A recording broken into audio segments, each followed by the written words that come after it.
Hello, and welcome to another episode of EdTech Tools for Sandbox Office Hours. I'm Kenneth Kim, and I will be your guide today as we walk through using one of Google Forms' best features, auto-grading. Now, before we begin, I'd like to note that there are a few prerequisites for this session. They all mainly revolve around being able to use Google Forms on a basic level. If you can make a Google form with some questions, send it out to students, and then view the results, then you should be good to go. If you don't know how to do these things, then take a look at this video here. There's a link in the description down below. The objectives for this session are for participants to be able to change a basic Google form into a quiz, assign point values and correct answers to questions, adjust student feedback, and review scores and other quiz data. Let us begin by addressing why you should use the auto-grading feature in Google Forms. There are three main reasons. First, you can provide instant feedback to students. In an asynchronous setting, getting that immediate feedback is difficult, but by making intelligent use of the feedback option in Google Forms, we can provide a good set of positive and negative feedback. Second, the auto-grade feature is a massive time saver. As an instructor, every second spent not checking if a student answered A or B is a second we can spend planning, collaborating, or, drinking coffee. Delicious coffee. Third is productivity. If you're in a position to collaborate with other instructors, either within your program or at another program, then Google Forms can be recycled over and over again, leading to additional time saved. I've even known instructors to trade Google Forms, kind of like trading cards. So what does it look like? It looks like a traditional Google form. In fact, building it is just like building a normal form, except that in the upper right corner of each question, you have a point value. If you are now wondering how to do this, allow me to demonstrate in 3 simple steps. First, we go to Settings, like so. Second, we click on the Make This a Quiz toggle button right here. Down here, click. Third, go to the Answer key button of any question in the quiz, and then make your adjustments. So we click here, and here we can make any adjustments. Once again, we go down to a question, and there's now an Answer key button. Click it, and we can make adjustments. And that pretty much covers the basics of turning on auto-grading. But what about all the little nitty-gritty of all those settings? Well, for that, we'll need to do a live demonstration. So strap in and let's go for a deep dive. Now, the focus of this session is converting a Google form into a quiz. So we're going to work with some questions that I've already created. We can break these questions into 3 main categories: selecting an answer from a list, selecting an answer from a grid, and typing a response. We'll also take a look at questions that don't really work well for quizzes, but we'll do that in a moment. To begin, let's go take a look over here at Settings. How do we convert this form into a quiz? Well, we hit the Settings tab, and then we switch this toggle on right here. Make this a quiz. It's pretty straightforward. We just hit this toggle, and boom, we're done. This is now a quiz. Now, there are several settings available here that now have popped up. First is, how do we want release grades? How do we want grades to be released? For the purposes of automation, you can have quiz scores released immediately, right here. However, if this is for a larger scale assignment, then you might consider doing a manual review. In manual review, the scores for assignments will need to be released. This is great for having students complete assignments that need to be reviewed, but take note that in order to accomplish this, an email address will need to be collected. Under this, we have settings for the quiz. This missed questions part determines if students can see what questions they missed. The correct answers option will let students see what correct answers were on the questions that they missed. And the point values option is to see if a student can see how many points a question is actually worth. You can also set a default question point value so that every new question you add to your form has a set point value. For now, let's move over to the questions section. So when a Google form is turned into a quiz, there's only one major noticeable change at the bottom of a question, right here. You get this little button called Answer Key and the point value of the question right here. Clicking the Answer Key button allows you to change the point value of the question. So let's make this worth 4 points. And clicking the button also allows you to decide what the correct answer is. And so here I can say, let's make this the correct answer. I'll click that and you'll see the green check mark here. You can also add some feedback right here. Add answer feedback. In this case, the feedback needs to be a bit generalized to either incorrect answers or correct answers. This is quite useful. And so in this situation, we are talking about linear equations and systems. And if a student is not doing so well on this, or they got this question incorrect, then they probably need extra assistance. And so we can add right here additional feedback. Take a look at the definition of systems, etc. Or we can include a link. And so if there's a specific link to a worksheet or a practice or a lecture I've done, we can also include a video. So if we click the video option here, we can actually just straight up search YouTube and say, I need something on systems of linear equations. We have a list here. Perfect. Click this first one, select that, and then we just hit save. And what's great about this now is that if a student gets this wrong, this is the feedback they'll get. They'll just have this video right here that appears. However, on the other hand, if a student gets it correct, you want to maybe give them some praise. And so under the correct answers tab, we can say, great job. Maybe we can include a video of something fun or maybe some additional work. Let's see here. Here we go. We can pick one of these songs if we wanted. I'm going to abstain from that though and just type out great job, hit save. So now if a student gets this answer correct, their feedback will be great job. If they get it incorrect, their feedback will be go to this video and watch it. Click done. And here we go. We have a correct answer marked. Scroll down a bit. We have the point values marked. And then the answer key will need to be clicked to see the feedback that's available. So that basically covers the general information on all questions. We'll have that answer key section here. However, the questions, as I mentioned before, can be broken into 3 major types. So let's take a look at those types. First is selecting an item from a list. This consists of multiple choice, multiple select, or drop down. And each of these question types are excellent candidates for automatic grading, as there's very minimal subjectivity in a student's answer. Multiple choice is straightforward with the correct answer marked. One thing to note about multiple choice though, is that you can actually have multiple answers marked as correct, but the student can only answer one item. This can be very useful. And so here's an example question. We want a student to note an adjective, and I've already marked here that hungry and angry are adequate. And I can go ahead and change the answer key. We'll make this worth 4 points. I click done. And here, hungry and angry, click done.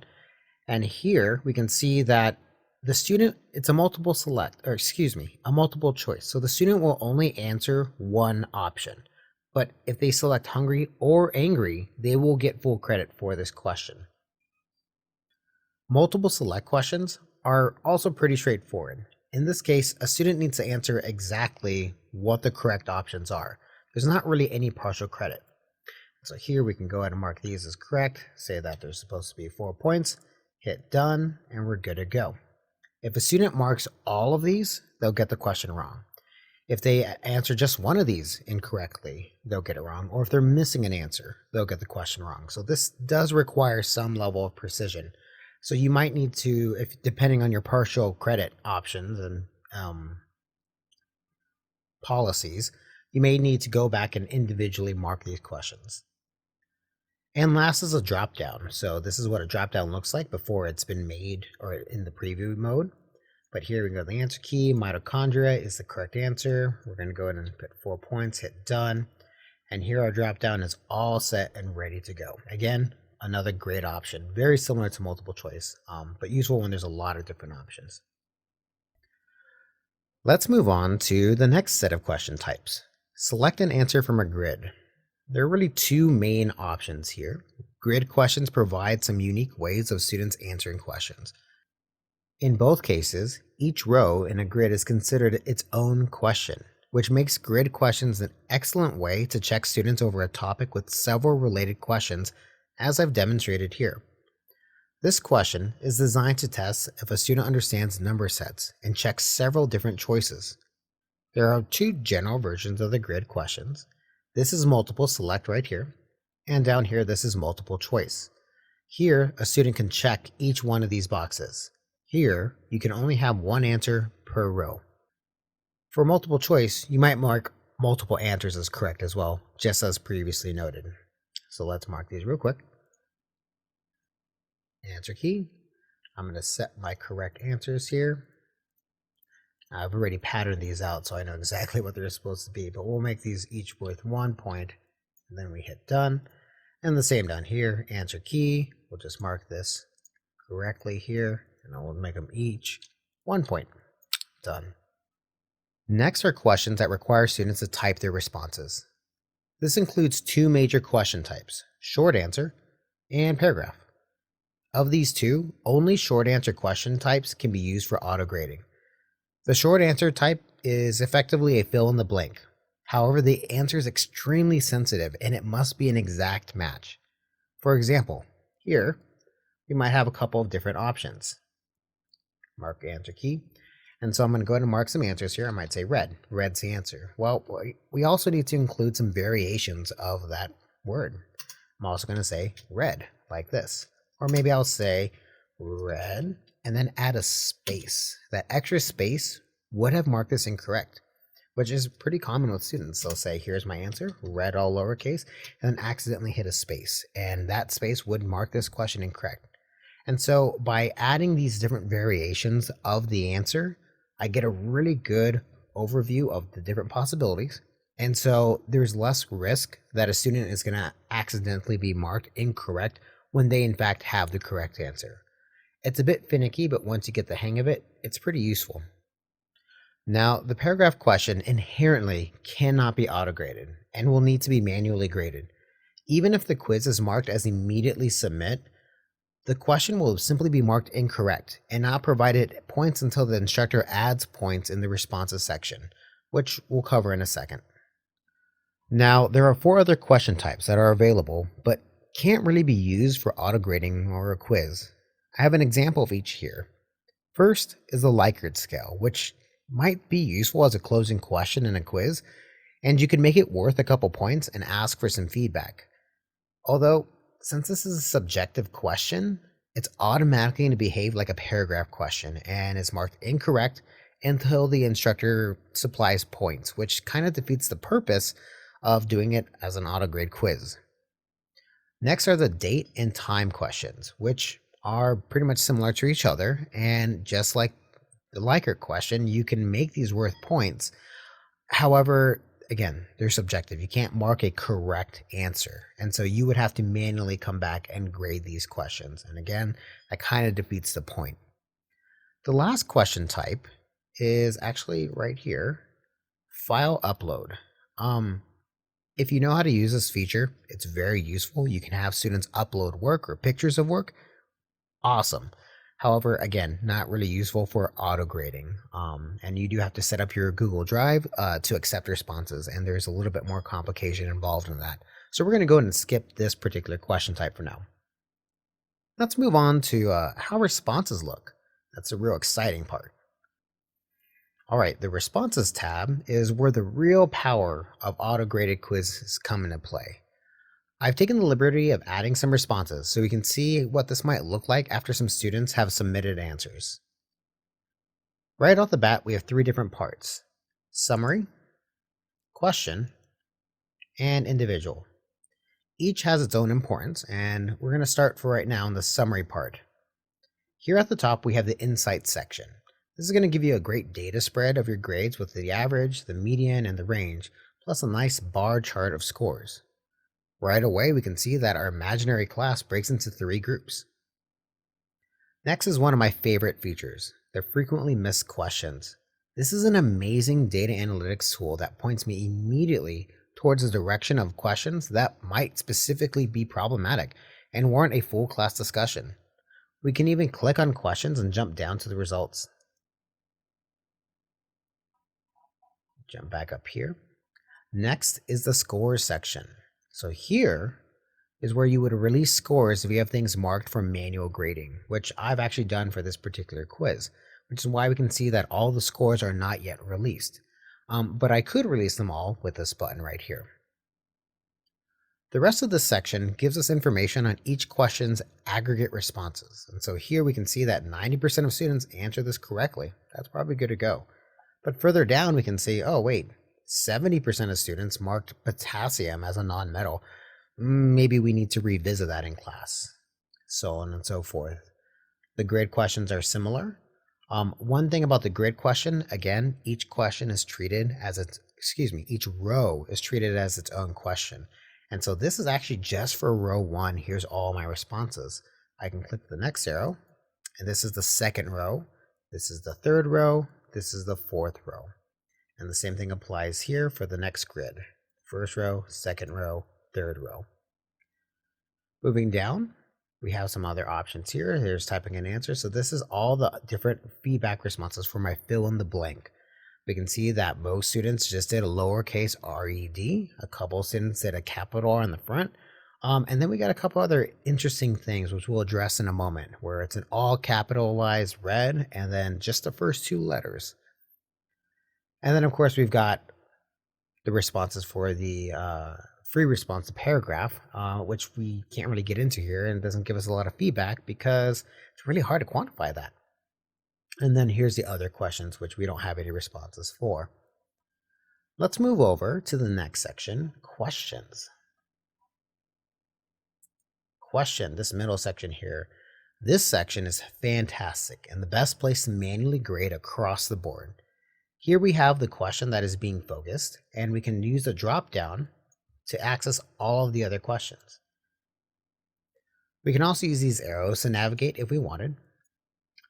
And underneath that is the actual question. So here I can click View Options. Here are the options along with the correct answers and the incorrect answers. And then underneath that are all the different groupings of responses.